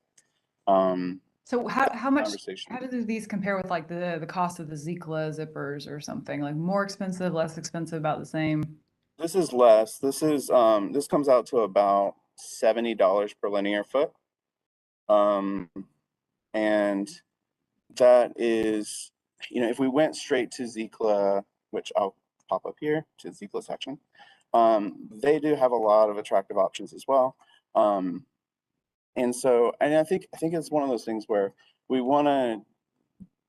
at the point where we're trying to figure out what is the, how do we do these pilot programs, right? We're using Zikla on this one, but we want to try out some different things. And so it makes sense that we would maybe try some of these, and we can pull them up if it's not working or swap them out. And that also gives us a chance to see, like, damage wise, if it damages the roadway or if it's less damaging. So with Zikla, you can see there's a lot of holes that you're putting in the pavement. With these steel structures, this is basically 2 on each end and they're spaced further apart, so it's less intrusive to the roadway. It's also, I'm imagining as a car, you see a little, you see a Zikla in the road, and it's you look at that and you're like, oh, I could drive over that. Or if you're a truck, this seems maybe I don't want to drive into that steel beam. It might mess up my car. Unfortunately, that's the way that people think when they're driving. They're not necessarily, the vast majority of people aren't thinking, oh, if there's a pedestrian there, then I might hit them, so I want to make sure I'm being safe. They're looking at, oh, that thing might scratch my car, and so I'm going to be careful around it. Just, little random gripe. But of Zikla stuff, they have a whole suite of items. They've got planters. These are zebras. They have different colors for the zippers. They're actually going to be sending us, I thought Teresa might get a kick out of this. It looks like she just got off, but they're going to send us this little mini thing where we could actually, you can print out the design of the road, and then you can like build almost like little Lego sets. I might not have gotten a better picture. There's kind of the vectoral system, that kind of stuff. So one idea that they had that was really cool with the different colored things, eventually we could actually, if we start using, let's say we went with the Z-Clip product, we could actually use the color coded like zippers as various routes. So it could be a wayfinding thing where maybe the red route is the route that takes you from this part of UGA to this part of UGA, or like downtown through UGA to wherever. And maybe the green route is a connection to the Greenway. And so you can start using wayfinding and color coding to designate those routes without having to do sign clutter. So you can, and you could have it, it could be that instead of every single Z-Clip being that color, there's no cost increase there, but you could just have, as you enter into the separated bike lanes, maybe here is a set of color coded ones that tell you here are the routes that you're on, because then you could have a red one and a green one or a blue one. That's kind of cool. That would be cool. We need some other designation because some people are red, green colorblind, but that's really cool. Right. Yeah. And I think right now they have these 5 colors, but I did ask, and it is retroreflective paint, but we could get our own and do our own painting. They're also doing these stickers here, so you could actually, they got these prepared for the NACTO conference, and they're going to be presenting these to Boston and giving them those zippers. So they said you can put anything you want on that. It could even be a little, you know, thing from a business once again. And then one of the things that I really liked, you know, here is the pylon that people always drive over. This one is actually completely solid, and he rotated it 360 degrees and bent it over, and it popped back immediately where it's at, so it's more rubberized. And so with the plastic things, after a few times, they might stay down. This one seems like it would be more resistant. So really, as we get into these pilot things, it's important to look at all the options. And then the last one that I was on just before this call, this is a they make modular things, and this is a probably for lower speed roads, but you could do these in and around schools. Here's some examples of a pilot project that, unfortunately, I didn't get the picture, but here's a modular speed table that was installed, and here's a painted area that they actually got people from the community, volunteers, to go out and paint. And the city provided the paint, and they had volunteers to do the painting. This is for a low volume area. This is actually, I think, at the school in the parking lot. And then they also did a portion of it on the roadway. You could see how much pavement they took back. And, this was a temporary installation. The city came through and pulled it up before, snow plows and stuff came through, because that is a, maintenance concern up here. But that's pretty impactful, just to get the study and really get those eyes on the ground. And if it's volunteers, if it's, if we can help from staff, help enable the community to do these types of projects where we can provide the paint and the items from our library, and we can help guide that, then we can get volunteers to do the install. And obviously something like Prince would not be a situation like this, because that's on a major corridor, there's traffic control that we need to do.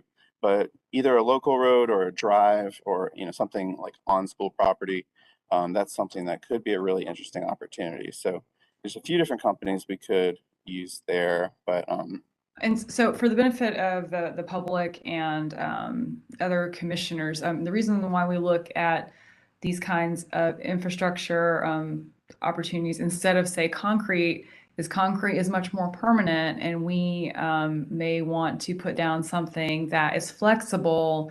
So, as something, as we get more data and time goes along, and we, tweak things, we're not having to totally like bust up concrete and redo things. It gives us an opportunity to build something the best it can be over time. So a bike lane may have several phases over its existence. And it looks like, there's a lot of opportunities to do that. It doesn't have to be unattractive and it doesn't have to be super permanent. It could be different and still provide protection.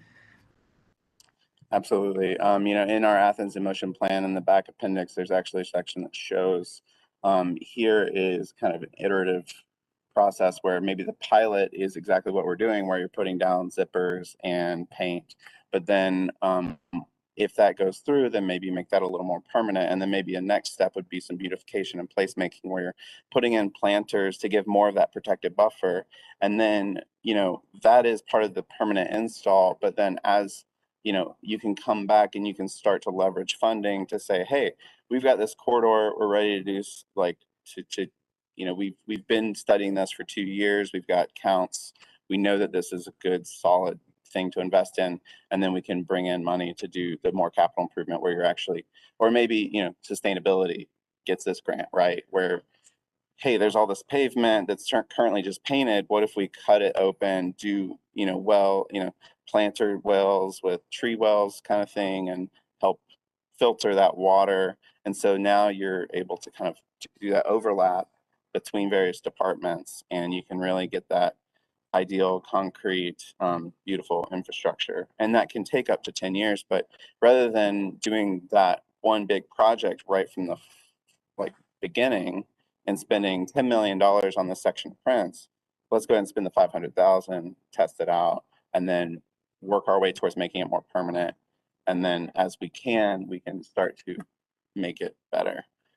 This is so this is kind of another option. Like bike parking was a really big conversation in a lot of spaces, and there are areas here. I mean, the students just came back, and so they're still not quite out and about with their classes, but they have put bike parking anywhere they can fit it. There are vertical racks, there's giant bike corrals, there's pop-up things. This is one you can tell they just needed the extra parking, so they bought this one that's on rails and they attached it. That's kind of also a major constraint is how do you get bike parking? If you build the infrastructure and people are using it, then you're just going to need more and more. So one of the options could be not only looking at, installing new bike parking, but what about replacing and retrofitting our old racks that might do more damage to a bike than current new designs. This is kind of the ideal that I've heard from Jason Perry with Bike Athens, where this gives you a lot of room to tie your bike on, and it's not as likely that your bike will fall over. So there's good bike racks and bad bike racks, and how can we make sure that we're doing the good ones. So part of it could be maybe this is focused on right-of-way bike racks and adding where we need them, doing an inventory and analysis of where they should go and where they're currently at and where they are deficient. So once again, another small project focused on bike parking. Then Daniel, as you're going through the other things you want to show us, we haven't heard from Todd yet. And I'm sorry, everyone, I should have had Todd go probably while you weren't here. I just want to mention that so we make sure we get Todd's update in before we have our committee updates. I have two last things and then I'll pop off. So here's a pop-up from Cycle Hoop bike corral. And here's another example of just, and this is actually, I think, installed for this event. So that's kind of cool. You can see how these things can be worked together to really take one parking space and turn it into parking space for a group of bikes. And people are using it. These are not plants. People immediately were filling it up with bikes. And I don't know that I have a picture of it, but in the background over here, they have a bike share program. Yeah, right over here. E-bikes and regular bikes, both of them are pretty easy to ride. And obviously e-bikes are much easier to ride. It'd be great in a hilly community like ours. The bike share here is just fantastic. It's a little pricey, but I think with some adaptation, we can make it fit our community a little more. And maybe there's a way that we could supplement that so that if you have a membership, you can apply for a subsidized version of it so that you're getting cheaper rides, and if you fall within whatever criteria. The last thing I was going to mention, let me just go through. And yeah, this is not necessarily a project, but I just want to highlight this. There's directional indicators. Really, they're talking a lot about accessibility. So these are directional indicators that are traditionally used in the center of a walking path for people with vision impairments to be able to navigate a situation. Right now, we basically just have the truncated domes at the transition from sidewalk into roadway. But really, I think in a lot of communities, for something to be considered a separated facility, like this is not considered a separated facility, even though you have bike lane here and sidewalk there, and you have this barrier that is that it's a detectable strip between that. So the purpose here is that the way that it's used in America is this is showing you, hey, you're about to go into a bike lane, you stick to the right. But it's not considered separated because if you're coming across here, you could easily wander into the bike lane without having hit that detectable strip. So, so we can actually have the separated facility like a multi-use path. This is considered a multi-use path, even though it's delineated on the ground as two separate facilities. So it's just something to think about. I think there's a lot that goes into the details, and we'll work on that from a staff perspective, but there's definitely more that I could talk about. I just want to talk about some of those brief overviews. Maybe next time I'll show you some of the bike rides that went on and the sunset pictures and all the fun stuff. So I am going to stop sharing and I will let Todd get going on his update, and I'm going to go back on mute. Disappear. Thank you, Daniel. Envious that you are seeing all the cool stuff in Minneapolis right now. Can't wait to hear more about what you've learned and what you've seen when you get back. Yeah. Y'all send someone next time. We'll plan ahead. All right. Todd, you still with us? Sorry that took a while. I'll share right quick.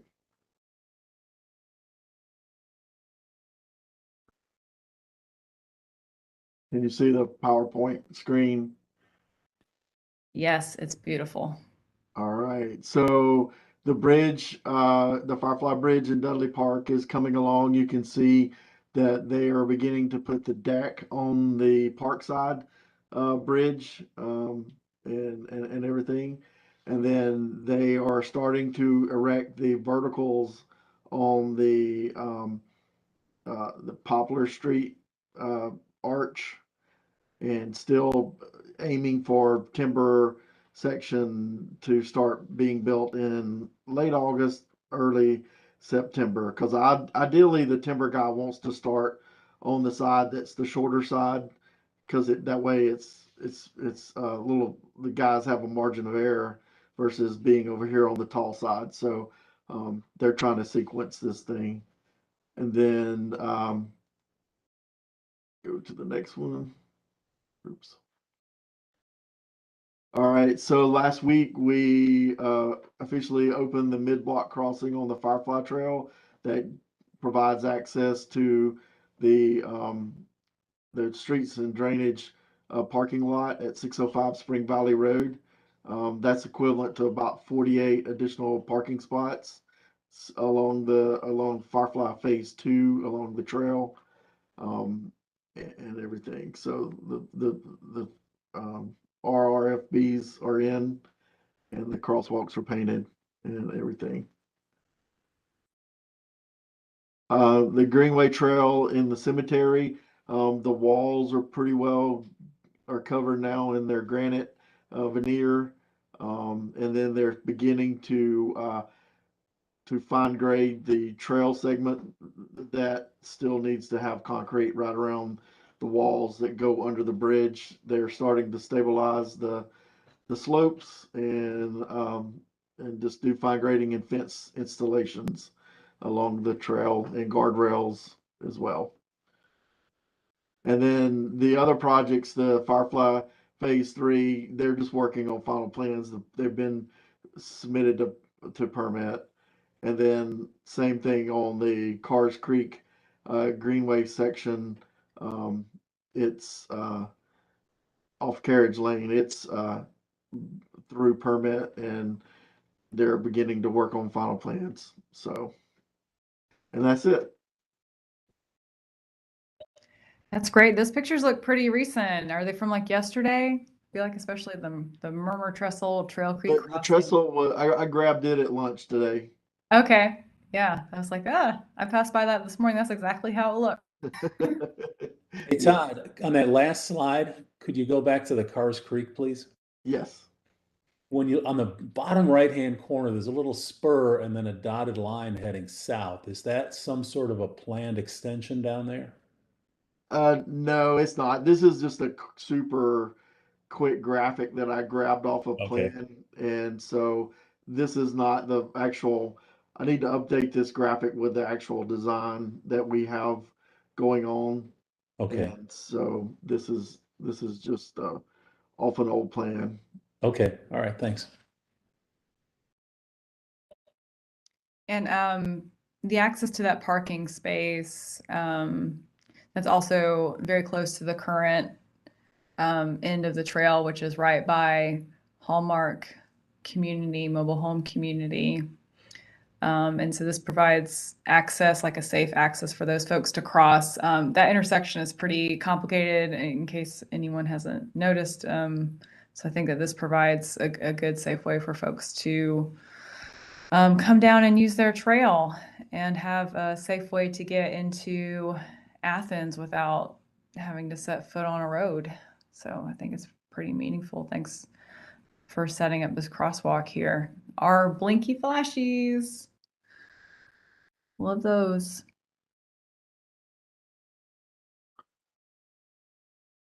All right. And any other questions for Todd? All right. And that cemetery segment, like seeing the work under the bridge, that was quite a project. I know I have been getting updates from the SPLOST office for a few years on that being on T-SPLOST, and I still wasn't quite sure how it was going to happen. Are we going to pass under that 110-year-old bridge with all those boulders? And so it's really cool to see it come together. All right, next for our last couple minutes, our general committee report backs. So these are just small items. And to start with, I know Teresa just left because the Atlanta Highway User Group is having their open house today at UU. We've been talking about the Prince Avenue pilot project. Mark, is there anything else you wanted to add about that?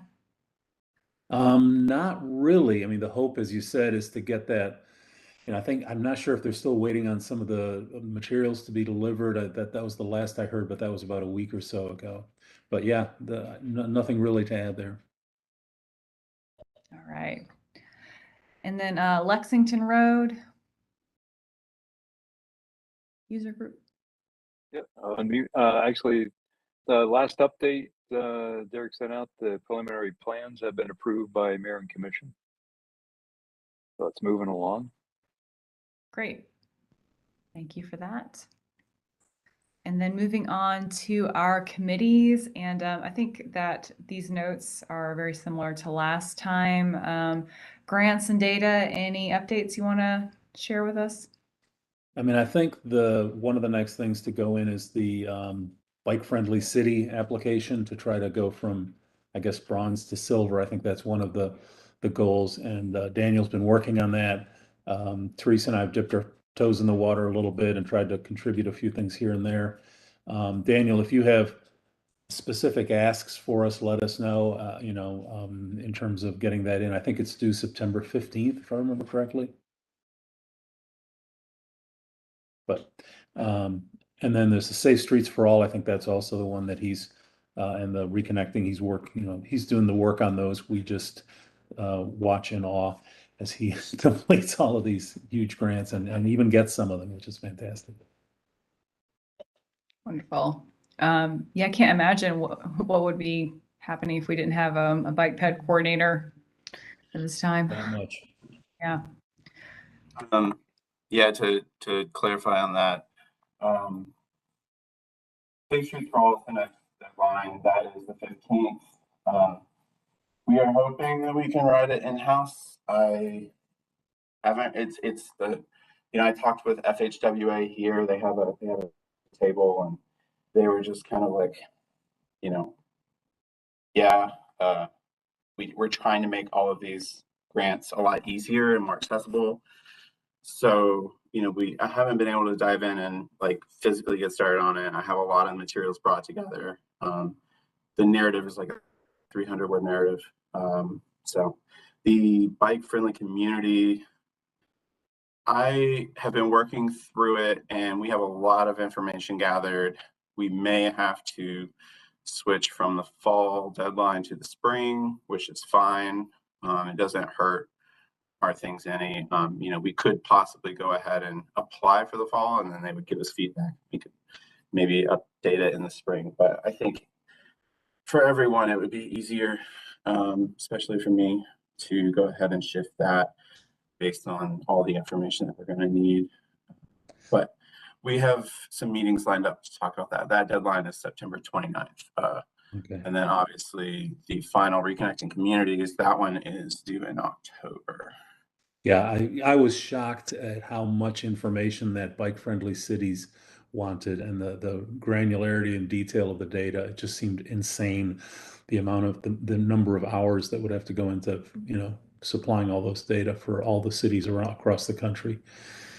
But the really cool thing with that is that honestly, that gives me such a clear picture of what is expected, and for us to really start moving ahead of the curve. They're not expecting every community to be able to do any of this otherwise, or be able to do all of it.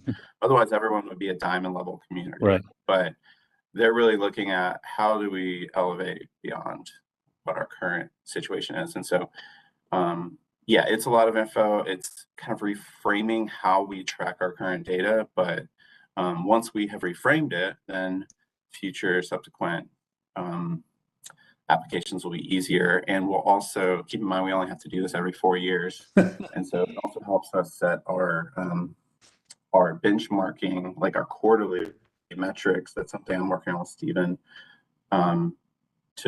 to make, like, if we know that we need to have this in 4 years, then we know what improvements we need to make.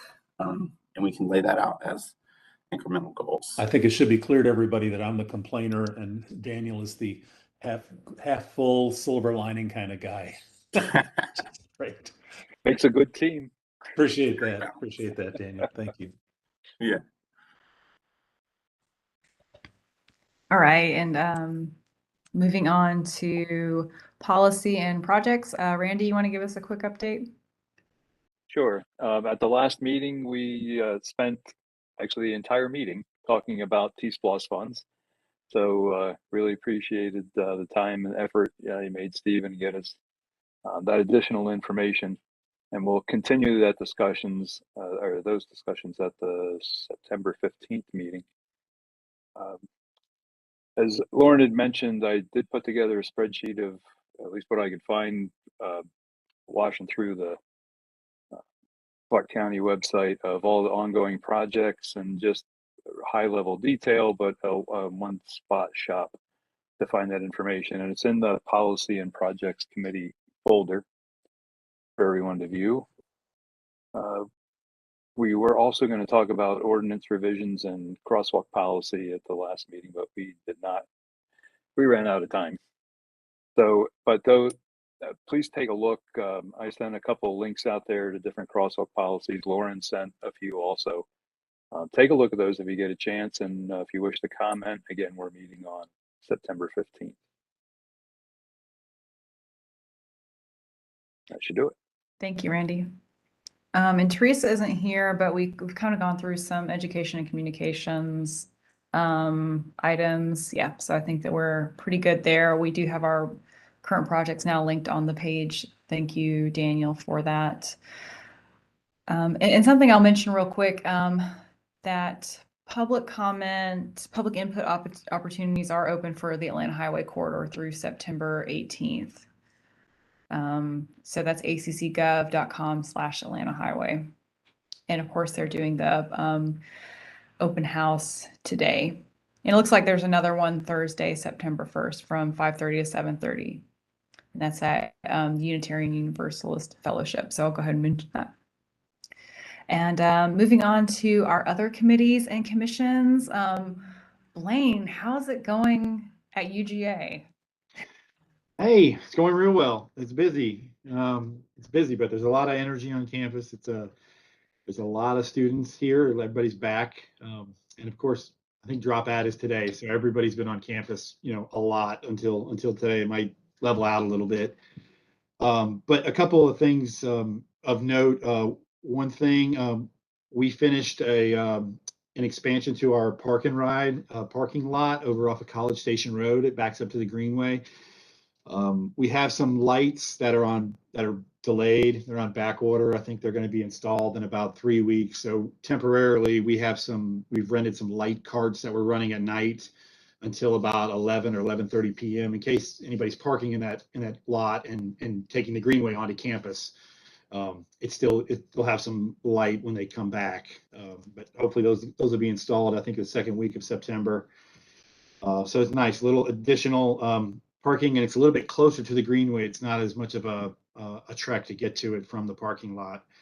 So that's nice. We haven't seen it officially announced yet, but I know we're very close on our bike share program to connecting with a vendor.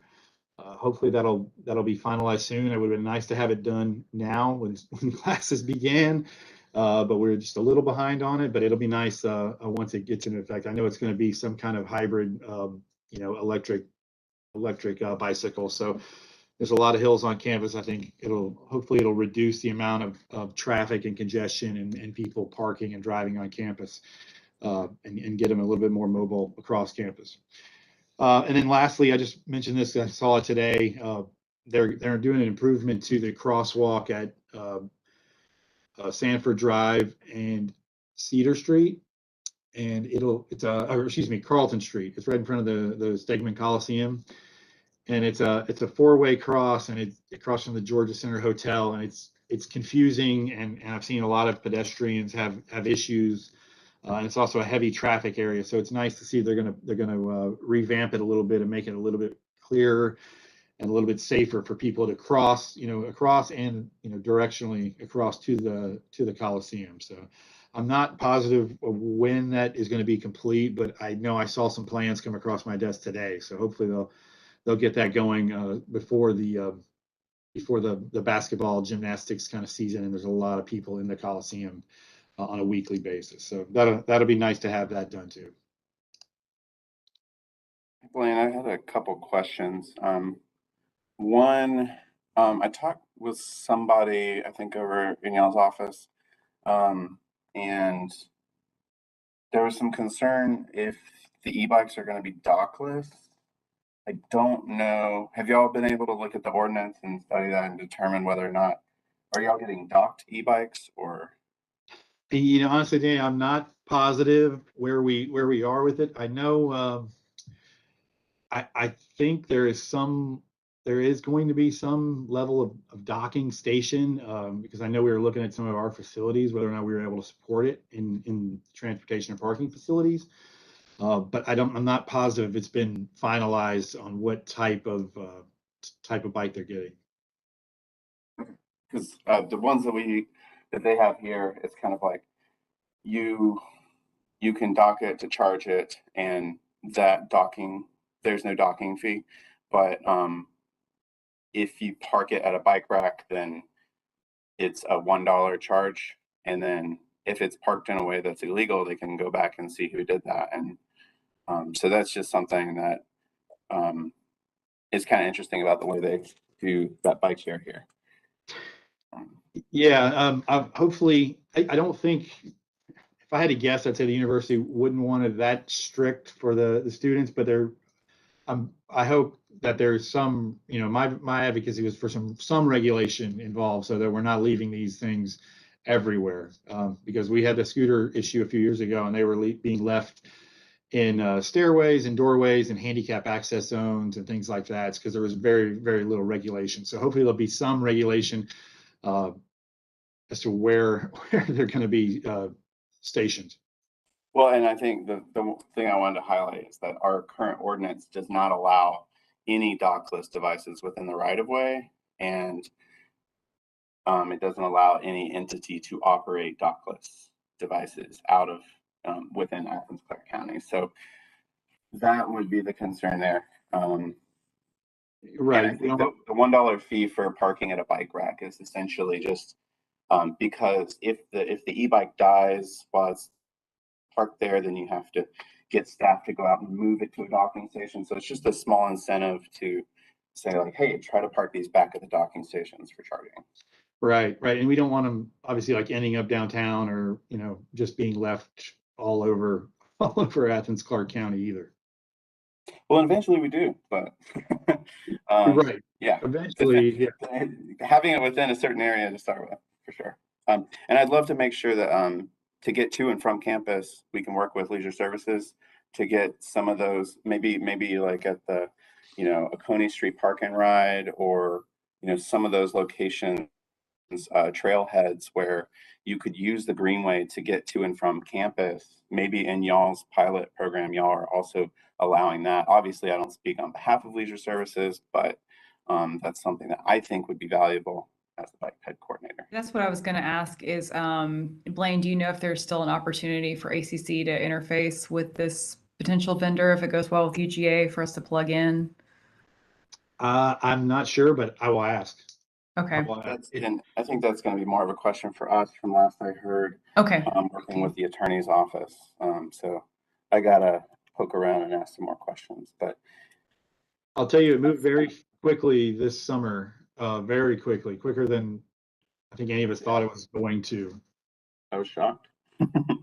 From the beginning, when the first iteration of it to what I've just heard recently. So, but I will definitely ask. I mean, I certainly, want to make sure that we have input from ACC.